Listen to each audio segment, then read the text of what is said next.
magic monk, Eddie the magic monk, Eddie the magic monk. Hey guys, it's Eddie the Magic Monk. Welcome to another FIFO Accounting in Excel tutorial. This tutorial is not for accounting or tax advice. If you want that, you need to see a professional accountant. It's simply an Excel tutorial. Maybe you're already familiar with the rules and you want to know how to do things in Excel. So here's how you do it. So last lesson we got to the part where we have bought some items at different cost prices per unit, and we want to know that when we are selling them, how do we assign the cost price automatically. So you can see the first 100 units is 20 cents. The second 100 units is 20 cents for the cost price because the first 200 units were bought at 20 cents. But then after that, each unit was bought for 25 cents. So the second time when I sold some pens, when I sold 135 pens, I had to break it up manually into 135. Right? And this is because we haven't automated it. So you're having to do this, which is not a very good way because you don't have to want to break up things every time manually just to make sure the correct cost price is there. So the way to get around that,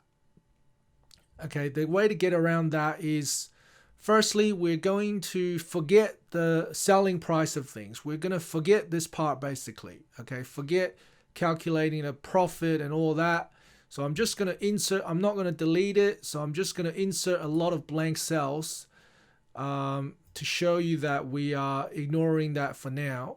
So just insert heaps of blank cells. It's all on the right. We haven't gotten rid of it. We just want to deal with it a bit later. Okay, so it says on the 20th of March, I've bought 135 pens. I'm now going to combine them into one because separating it was a manual operation. Okay, I don't want to have to do anything manual. So it was 135 before. Okay, and just to make it slightly more complicated, I will add in another day and sell some more pens. Okay, so now I want to talk about how you would automate the process so you don't have to split things up manually and check whether you have already sold the first 200 batch or the second 150 unit batch. So this is what we do. Firstly, we want to calculate the total quantity of pens sold. Okay, and you'll be doing this from the start. Okay, so as soon as you start selling pens, you would do this. Total quantity sold. And you just go equal SUM sum bracket, highlight all the cells above this row, bracket, close the bracket, and that would close off the function, so it would add up all the numbers above this cell. So in total, you have sold 275 pens. Okay, so how do we automate this process? Well, we need to go back to the first part where it says the record for buying. So I'm going to insert a few columns here. Insert. Okay, and now I want to add another column here called number of units sold.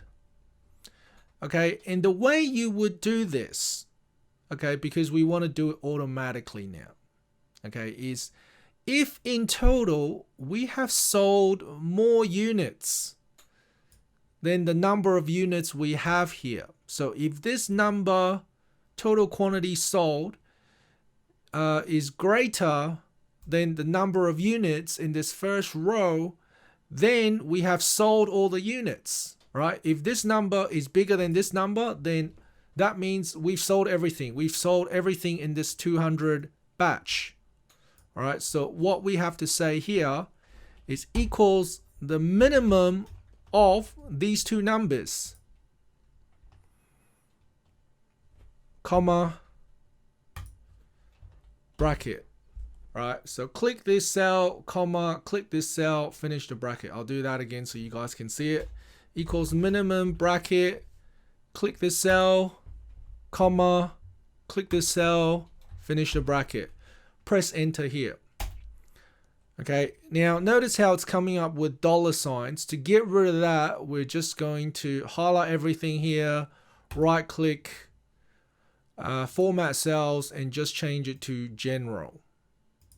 So it doesn't think that it's currency. So we have sold 200 units, right? And we got this number automatically because it compares the total quantity and the number of units, and it's got the minimum. Okay, so then how do we get this number here automatically? So we go equals minimum. Okay, and then let's say we get this cell again, comma, this cell. Finish your bracket. Okay, so is this correct? No, because we haven't sold 150 units. Here, number of units sold out of this 150 units, we haven't sold all of them. Okay, because there's 275 units we've sold in total, minus the 200 that we have sold already, that's 75. That's 75 units left. So basically what we're trying to say here is 275 units were sold. Minus the 200 is 75 units. So we have only sold 75 of this 150 units. So this should only say 75. Okay, we've only sold 75 of the 150 units. So how will I get it to say 75 here? I would go equals minimum bracket 275 minus 200, which is the number above it, which is F6. It's not letting me click it because it's highlighting the, it's hidden behind the top. F6, comma, or this number here. So I'll explain that to you in a second. So it says 75 now because it's either 275 minus 200, which is 75, or D7, which is 150. So why is it the minimum between these two numbers? Because let's say, for example, today here, I sell a lot more pens. Let's say I sell 300 pens. Okay, so that's 535 pens I've sold in total, which means I would have sold the 200 pens and the 150 pens. Both are gone. Okay, so the number of units sold would be 150 pens out of 150. They're all gone.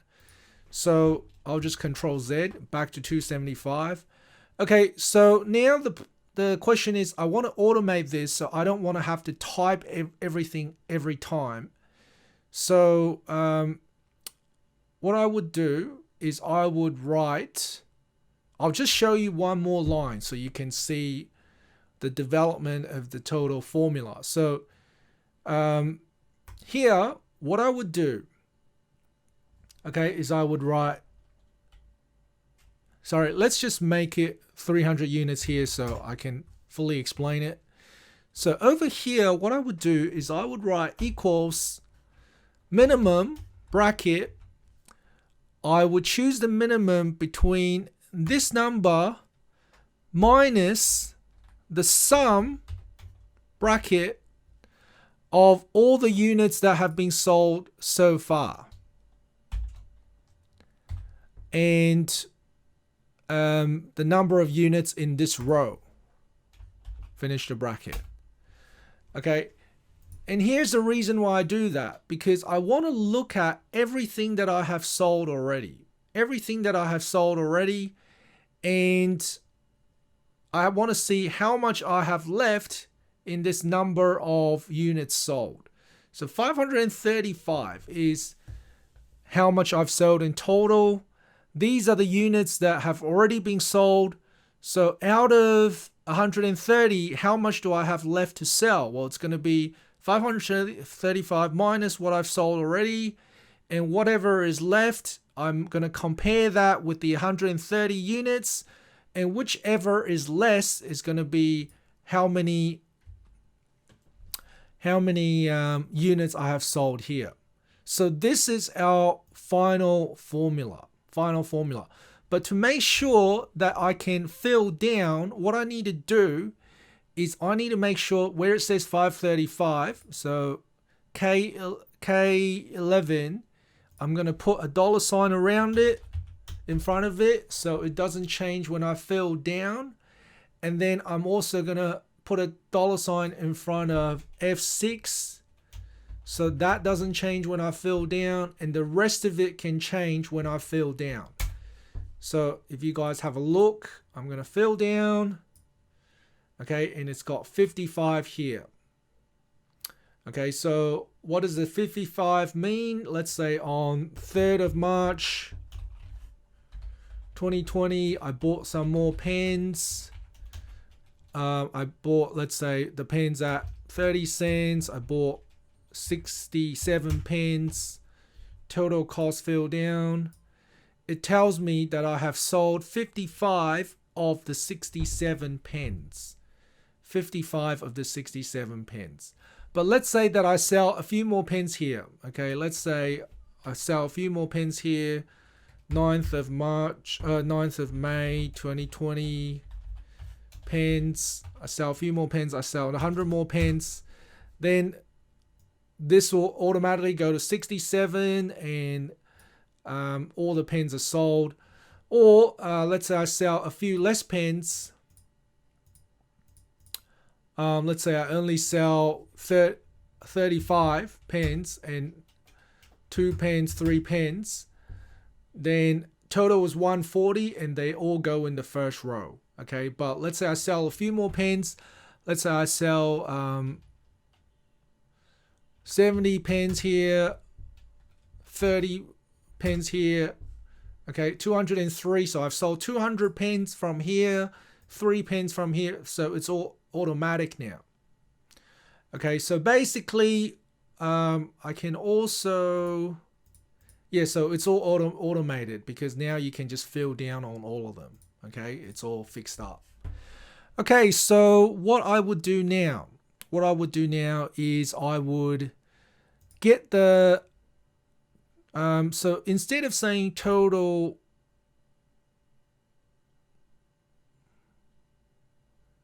costs, I'm now going to say cost of units sold, and I'm just going to make that equal to the number of units sold times the cost price per unit. Okay, and I'm going to drag that down. Okay, and it's very simple why I'm doing this extra one, because this is obviously different to this, because this is saying once you have sold it, what is the cost of units sold? Okay, whereas here it's saying the original purchase price. So purchase price, and this is when after you sell it, all right, how many did you actually sell and what is the cost of that? So let's say I only sell very few pens. Let's say I only sell 30 pens here. So total is 133 pens and they only cost $26. Okay, so now I have done all of this. I can basically sell a lot more pens. I'm going to say I sold 130 pens here, 89 pens there, 56 pens here, 300 pens here. Oh, too many. 280 pens here. So I've sold all the pens, and this is now telling me, oops, probably a bit too many. This is now telling me I've sold all of these pens, and it's telling me the cost of units sold, and you can see the last time that I bought it, I bought 67 pence, but I only sold 65. And the cost of units sold is 65 times the cost price per unit. And it's 1950. 1950. Okay, so after I've done all this, I'm just going to delete all that because I'm not going to need it anymore, because obviously it's not part of the calculation. But if you wanted to, you can fill down. And I can now bring back the selling price of these items. Okay, this is what they were sold at. Okay, selling price, I sold the 130 pens at 50 cents each. And total selling price comes from the 50 cents times the 130. I can get rid of the last 3 rows because I'm not getting the cost price from here anymore. So that is the final table. I'll just zoom out a bit so you can see the whole thing. So I've got the total quantity. I'm now going to get the total selling price. How much have you sold in total? Or I can say total sales equals sum of all of this. All right, you sold all of that. Total cost is equal to the sum of all of this, because that's how much you paid for these items that you have sold, the 545 items you have sold. Then the profit is equal to the sales minus the costs, and you have the profit. Now, just before we finish off, I just want to do a final check, and that is the total quantities sold over here should equal the total quantity sold over here. So let's do that. Total quantity sold is equal to sum of bracket, and just highlight all of this just to make sure that they're the same. Right, so it's 545 here as well. So you've done a final check. So this is how you do the FIFO accounting in Excel for one item. The next tutorial we'll talk about for multiple items, types of items, how you would try and do that. Thanks for watching, guys. See you next time. Thanks for watching, guys. See you next time.